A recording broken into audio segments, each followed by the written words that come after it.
अगर आपके एग्ज़ाम्स अभी बहुत नज़दीक हैं और आप मॉक टेस्ट देने का सोच रहे हो या फिर एक मॉक टेस्ट आपने दे दिया है और आप किसी भी लेवल पर हो, फाउंडेशन, इंटर, फाइनल, इन तीनों लेवल्स पर किसी में से भी अगर आप हो, मॉक टेस्ट देना है तो ये वीडियो आपके लिए है और ये one of the most important videos है।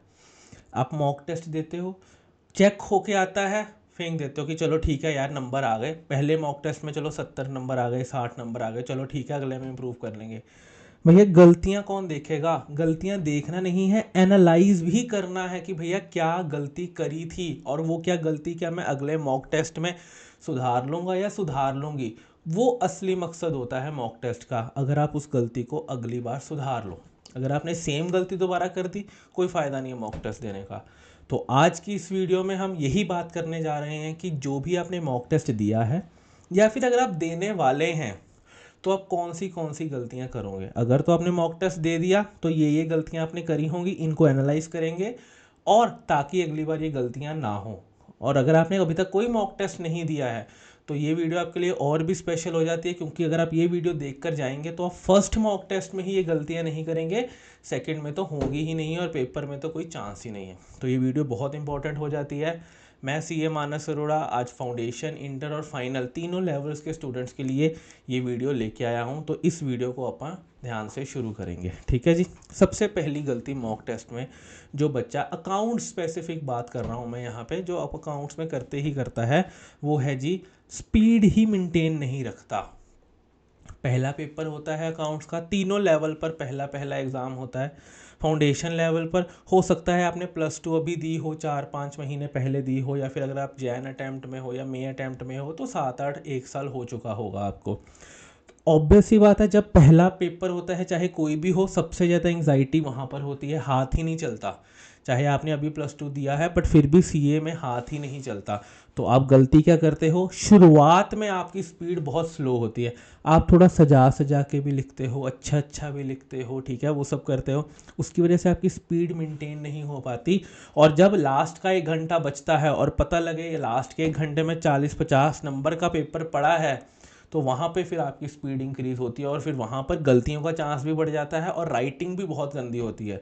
मैंने जितने मॉक टेस्ट चेक किए हैं, शुरुआत में अच्छा था, वेरी गुड, लास्ट में आते आते भैया राइटिंग, हालांकि सीए में राइटिंग का कोई मतलब नहीं है, अगर आप देखोगे मेरी खुद की हैंड राइटिंग बहुत गंदी है, बट लिखने का एक तरीका होता है कि जो एग्जामिनर को एफर्ट ना लगे। अगर आप भी ये चीज़ें जानना चाहते हो कि ऐसे कैसे लिखा जाए कि एग्जामिनर को अच्छा लगे चाहे मेरी राइटिंग गंदी है, तो मैंने 3 वीडियोस, एक सीरीज़ बना रखी है, does hand writing matter in your CA exams और नॉट।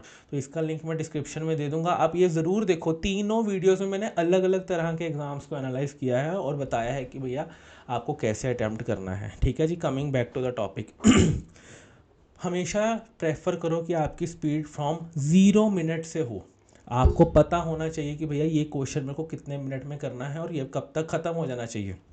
इसके लिए मैंने ये बनाया है, आपका 100 नंबर का पेपर आपको 180 मार्क्स, 100 मार्क्स का पेपर आपको 180 मिनट्स में करना है, 3 घंटों में। मैं 10 मिनट माइनस कर देता हूँ मिसलेनियस के, आपको आंसर शीट भरनी है, इन्विजिलेटर से चेक करवाना है, रोल नंबर भरना है, पानी पीना है, शीट मांगनी है, एक्सेट्रा एक्सेट्रा, तो मैंने 10 मिनट कम कर दी। आपके पास कितने मिनट बच रहे हैं? 170। 100 मार्क्स का पेपर 170 मिनट्स में करना है, तो मतलब 1 मार्क्स के लिए आपके पास 1.7 मिनट्स है। आपका 5 नंबर का पेपर 8.5 मिनट में हो जाना चाहिए। 7 मार्क्स का क्वेश्चन 12 मिनट में हो जाना चाहिए। 10 मार्क्स का क्वेश्चन 17 मिनट में हो जाना चाहिए। 14 नंबर का पेपर 23 मिनट्स में हो जाना चाहिए और 15 मार्क्स का 25 मिनट्स में हो जाना चाहिए। अगर आप इतना ज़्यादा टाइम ले रहे हो तो इसका मतलब है कि आपका पेपर छूटने वाला है। फ्रॉम फर्स्ट क्वेश्चन आपको ये टाइमलाइंस क्लियर होनी चाहिए कि भैया 1 marks minute, 1 minute means 1 marks means 1.7 minutes. तो उस हिसाब से आप ये कर पाओगे, ठीक है जी। ये one of the most important चीज़ है जो आपको ध्यान में रख के चलनी है। नेक्स्ट आ जाता हूँ मैं, अगर आपने अभी तक इस चैनल को सब्सक्राइब नहीं किया है तो प्लीज़ इस चैनल को सब्सक्राइब कर लीजिए, क्योंकि देखिए इतना सारा क्वालिटी कंटेंट बनाने में ना बहुत टाइम लगता है, एफर्ट लगता है, एनालिसिस करना पड़ता है। और आप में से 60% लोग इस चैनल में वीडियोस देखते हैं बट इस चैनल को सब्सक्राइब नहीं करते। आपका सब्सक्रिप्शन का बटन ही हमारी मोटिवेशन है और हमको लगता है कि हाँ यार, बच्चा हमको एक्नॉलेज कर रहा है तो और अच्छा एनालिसिस लेके आए, ताकि अब स्पीड मेंटेन नहीं करते हम, स्पीड का हमने देख लिया कि हमको कैसे देखना है। सेकंड, रॉन्ग क्वेश्चन नंबर या फिर इग्नोरिंग द फिगर्स, ये सबसे ज़्यादा गलतियां करी हैं बच्चों ने, ठीक है। और मैंने पूरे पूरे नंबर काटे हैं। कैसे काटे हैं?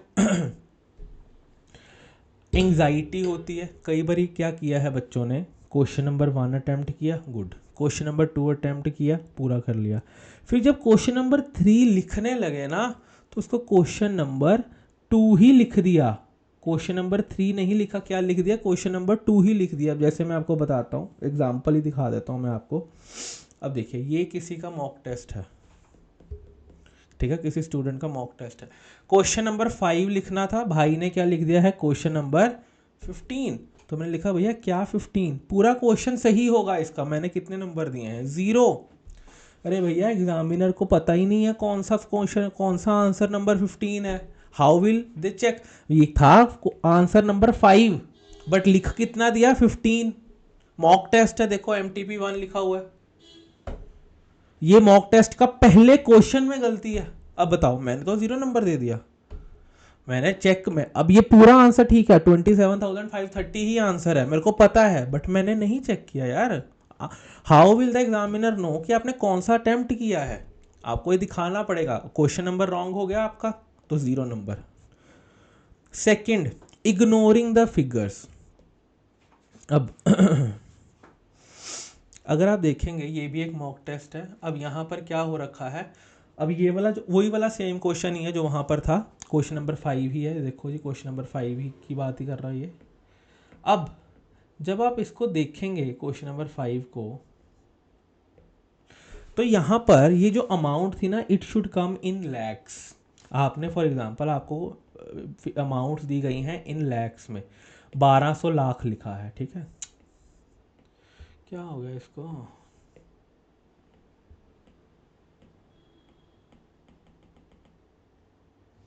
तो सब जानता है, चलो अब जैसे 1200 लाख लिखा है, ठीक है जी, अब 1200 लैक्स लिखा हुआ है, आपने एग्जाम में क्या लिख दिया, ओनली 1200, बस कुछ नहीं लिखा, ना ऊपर लैक्स लिखा ना इसके साथ लैक्स लिखा, सिर्फ आपने क्या लिख दिया, 1200। आपको लगता है एग्जामिनर इसके मार्क्स देगा आपको 12, सिर्फ 1200 लिखने के, नहीं देगा, उसके हिसाब से तो आपने 1200 लिखा है, बट आना कितना चाहिए, 1200 लाख आना चाहिए। तो यहाँ पे मैंने लिखा है रुपीज़ इन लैक्स कौन लिखेगा, और इसके भी पूरे नंबर कटे हैं क्योंकि आपने रुपीज़ इन लैक्स नहीं लिखा। फिर अगर आपको जैसे बैलेंस शीट का क्वेश्चन है तो वर्किंग नोट में भी रुपीज़ इन लैक्स लिखना है, बैलेंस शीट में भी रुपीज़ इन लैक्स लिखना है ऊपर, और नीचे भी रुपीज़ इन लैक्स लिखना है। अगर आप देखेंगे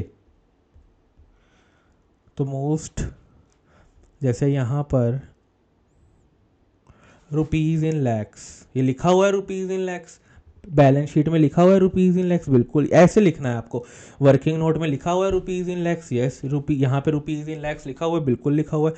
तो वर्किंग नोट में भी यहाँ पे भी देखो रुपीज़ इन लैक्स। मैं तो क्लास में इतना जोर देता था इस बात के भी, भैया पूरा आंसर सही कराओगे, रुपीज़ इन लैक्स नहीं लिखोगे तो कुछ नहीं मिलेगा आपको। यहाँ पे करी हैं बच्चों ने ये गलतियाँ, तो आपको ये चीज़ का बहुत ध्यान रखना है। नेक्स्ट, ये 2 गलतियां हो गई कि गलत क्वेश्चन नंबर लिख दिया आपने और गलत वे इग्नोर कर दिया आपने लैक्स वाली amount. Next, way of attempting. अब क्वेश्चन नंबर 1 में पार्ट 1 होता है, पार्ट बी होता है, बच्चों ने ऐसे लिखा हुआ है पार्ट 1 पार्ट बी। अरे भैया ऐसे नहीं लिखना पार्ट ए पार्ट बी, आपको कैसे अटेम्प्ट करना है। और वैसे भी फॉर एग्जांपल आपने क्वेश्चन नंबर 1 है, उसमें फर्स्ट पार्ट भी है, उसमें सेकंड पार्ट भी है, चलो यहाँ पर फर्स्ट पार्ट खत्म हो गया, बाकी पूरी शीट बची हुई है। अरे भैया इसको यूज़ नहीं करना इस पार्ट ऑफ द शीट को, अगली शीट पर बी पार्ट शुरू करना है आपने। एक ही क्वेश्चन का एक पार्ट एक ही शीट पर नहीं करना, अगली शीट से शुरू करना है। आपने पार्ट 1 लिख लिया, वेरी गुड, अब नेक्स्ट पेज से पार्ट बी। और वैसे भी question number 1 part A part B part C नहीं लिखना भैया, क्योंकि अगर आप देखोगे आपके पेपर में भी पार्ट ए पार्ट बी होता है, पार्ट ए MCQ का होता है, पार्ट बी डिस्क्रिप्टिव का होता है। भैया मेरे को समझ में नहीं आया है, मैंने कहा यार ये क्या लिखा हुआ है पार्ट ए पार्ट बी, मैं तो बहुत हैरान था, मैंने कहा यार ये पार्ट सी कौन सा है, दिखा देता हूँ, मैंने तो नंबर नहीं दिए। मैंने जितने ज़्यादा मेरे से नंबर कट सकते थे मैंने इस मॉक टेस्ट में काटे हैं नंबर, क्योंकि मेरे को पता है कि भैया इसमें आपको सबसे ज़्यादा नंबर काटने। देखो part B, question number 1 part B, क्योंकि आपका पार्ट भी क्या होता है, आपका पार्ट भी डिस्क्रिप्टिव भी होता है। तो मेरे को लगा कि अच्छा यहाँ से बच्चे ने पार्ट भी शुरू किया है।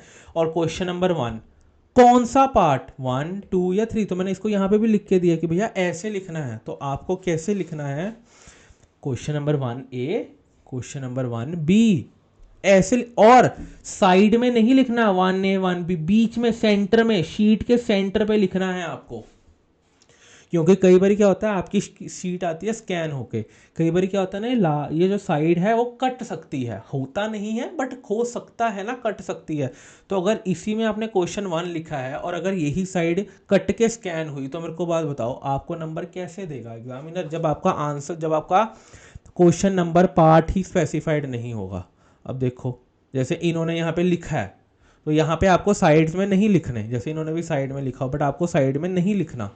मैंने नंबर नहीं काटे क्योंकि चलो मैंने कहा ठीक है, बट हाँ अगर आपको बिल्कुल बीच में क्वेश्चन नंबर 1A, बट अगले मॉक टेस्ट से मैं नंबर काटने वाला हूँ इसके भी, ठीक है जी। ये वाली मैं क्वेश्चंस पे, सर आप इतना क्वेश्चन नंबर पे क्यों फोकस करो भैया, मेरे खुद के फाइनल के फर्स्ट क्वेश्चन में ही, जो क्वेश्चन नंबर मेरा जो पहला पेपर था, मैंने उसमें क्वेश्चंस में गलती कर दी थी। वो तो शुक्र है मेरे पास लास्ट के 10 मिनट बच गए थे रिवीजन करने के लिए, तो मैं बच गया, नहीं तो मैं क्वेश्चन नंबर 2 2 बार ही लिख चुका था।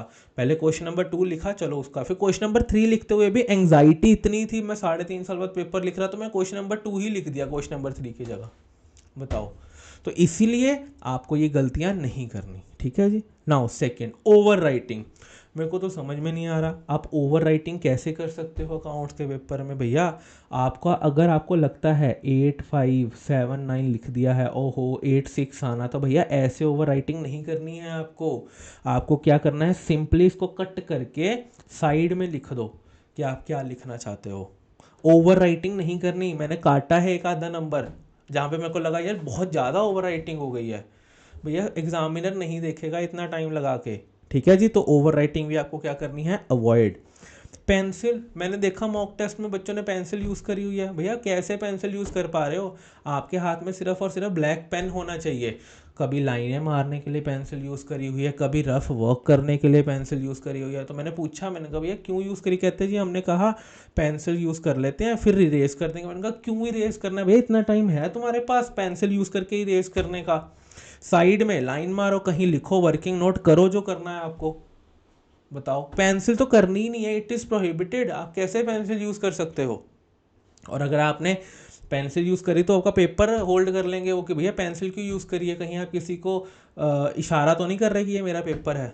आपको पता है ना कि आपके पेपर में अगर उनको कोई भी साइन ऐसा मिला जहां उनको लगे कि यार ये बच्चा ना इशारा कर रहा है एग्जामिनर को कि ये मेरा पेपर है, क्योंकि आपके पेपर में आपका नाम तो नहीं लिखा होता, सिर्फ रोल नंबर ही लिखा होता है वहाँ पे।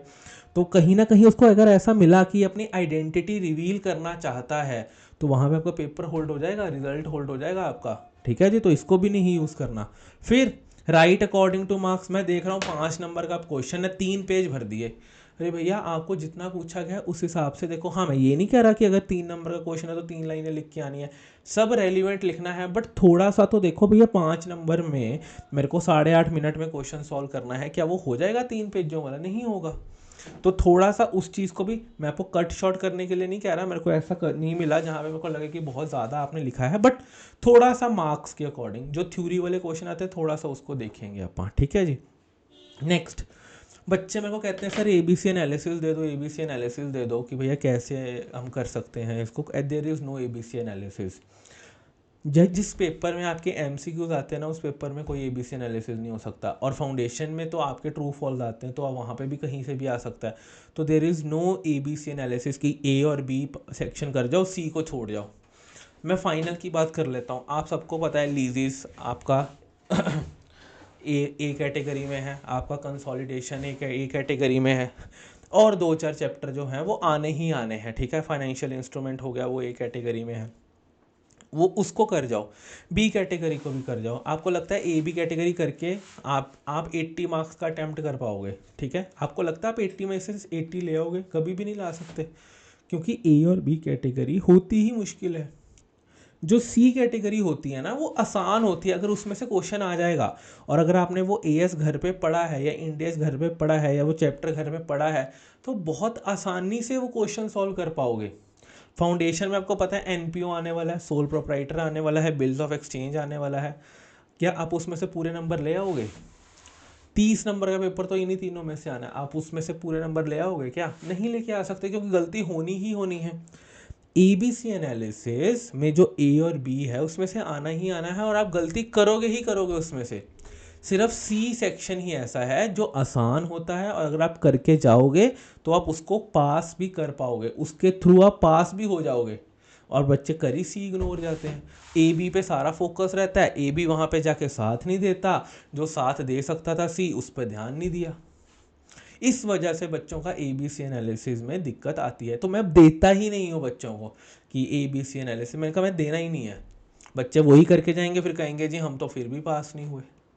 तो इसीलिए सारे चैप्टर्स इंपॉर्टेंट हैं, सबको इक्वल वेटेज आपको देनी है, ठीक है जी। नाउ वही, आपको कुछ भी इग्नोर नहीं करना, क्योंकि फाउंडेशन में आपके आते ही ट्रू फॉल्स है, और इंटर और फाइनल में आप केस सिनेरियोज को इग्नोर कर जाते हो। जो आपकी केस सिनेरियोज हैं आईसीआई के, उनको इग्नोर नहीं करना, उनको भी सॉल्व करना है। मैंने इंटर की तो case scenario wise, chapter wise case scenarios को बांट रखा है कि भैया ये वाला केस सिनेरियो इस चैप्टर में से है, ये वाला केस सिनेरियो इस चैप्टर में से। जैसे ही आप वो चैप्टर फिनिश करो उसका रेलिवेंट केस सिनेरियो पढ़ लो, तो आपका सारे केस सिनेरियोज हो जाएंगे। अगर आपको लिस्ट चाहिए उन सब की तो वो आपको मिलेगी जी मेरे टेलीग्राम चैनल पे, जिसका लिंक आपको डिस्क्रिप्शन में मिल जाएगा, वहाँ से निकाल लो। जैसे ही वो चैप्टर किया वैसे ही उसका आपने केस सिनेरियो कर लिया, ठीक है जी। Now next, ignoring the working notes. Working notes ignore किए हुए हैं भैया, आपको पता है स्टेप मार्किंग है। अब कंसोलिडेशन जैसे क्वेश्चन में जो आता ही 14 मार्क्स का, अगर मैं आपको कहूँ कि उसमें से 8 नंबर तो आपके वर्किंग नोट्स के होते हैं, सिर्फ 6 नंबर ही आपकी बैलेंस शीट के होते हैं। क्योंकि अगर आपके वर्किंग नोट सही हैं तो बैलेंस शीट तो बन नहीं जाएगी सही, और बैलेंस शीट में तो है ही सारा प्लस प्लस। तो वर्किंग नोट्स को अगर आप इग्नोर करके चलोगे तो भैया आपके नंबर कटेंगे, चाहे आप किसी भी लेवल पे हो। अगर आपने छींक भी मारी है ना क्वेश्चन सॉल्व करते हुए, तो वो भी आपको लिख के आना है वर्किंग नोट्स में। इतने इंपॉर्टेंट है वर्किंग नोट्स। सामने वाले को नहीं पता कि आपने इसको प्लस करके क्या लिखा है, सामने वाले को नहीं पता, दिखा के आना पड़ेगा कि भैया हमने इन दोनों को प्लस किया है, ठीक है। तभी मैं, अगर आपने देखा होगा, मैं जर्नल एंट्रीज के साथ जो आप फाइनेंशियल स्टेटमेंट बनाते हो उसके साथ प्लस करके दिखाता हूँ कि भैया आपको प्लस करके आना है, दिखाना पड़ेगा उसको, ठीक है जी। नाउ लास्ट, फाउंडेशन पे तो थ्योरी इतनी आती नहीं है, इंटर और फाइनल में आती है। वहाँ पे जो थ्योरी वाले क्वेश्चंस होते हैं ना, उनको आपको पैराग्राफ में नहीं बना के आना। मैंने मोस्टली देखा है कि आप पैराग्राफ्स बना के आ जाते हो भैया, आपको सॉरी एक सिंगल पैराग्राफ बना के आ जाते हो। सिंगल पैराग्राफ नहीं बनाना, ऐसे अलग अलग पैराग्राफ्स। अब देखो अलग अलग पैराग्राफ्स में बंदा पढ़ भी सकता है, सब कुछ कर सकता है। यहाँ पे देखो छोटे छोटे पैराग्राफ्स बनाए, इससे क्या होता है ना, रीडेबिलिटी बहुत अच्छी हो जाती है। बंदा कहता है कि यार हाँ यार मेरे को पढ़ना है, मैं ये पढ़ के देखना चाहता हूँ। और जब भी आप पैराग्राफ्स बनाओ, तो जब भी आप, जैसे मैं आपको दिखाता हूँ, जैसे ये एक थ्योरी का क्वेश्चन अटेम्प्ट किया गया ऐसा,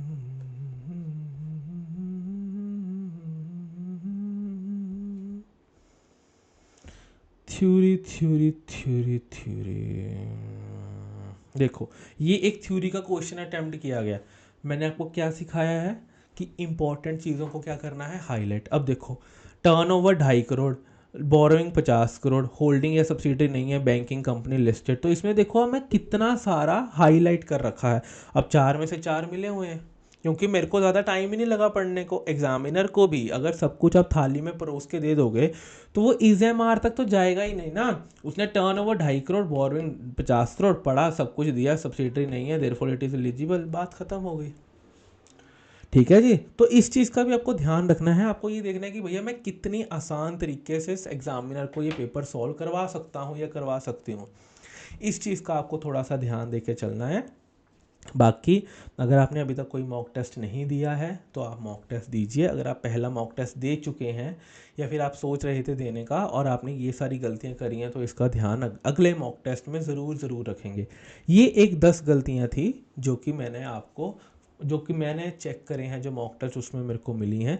अगर आप इनको ठीक कर लोगे तो आप पेपर में 10-12 नंबर अपने इंक्रीज़ कर पाओगे बड़ी आसानी से पर सब्जेक्ट, ठीक है जी।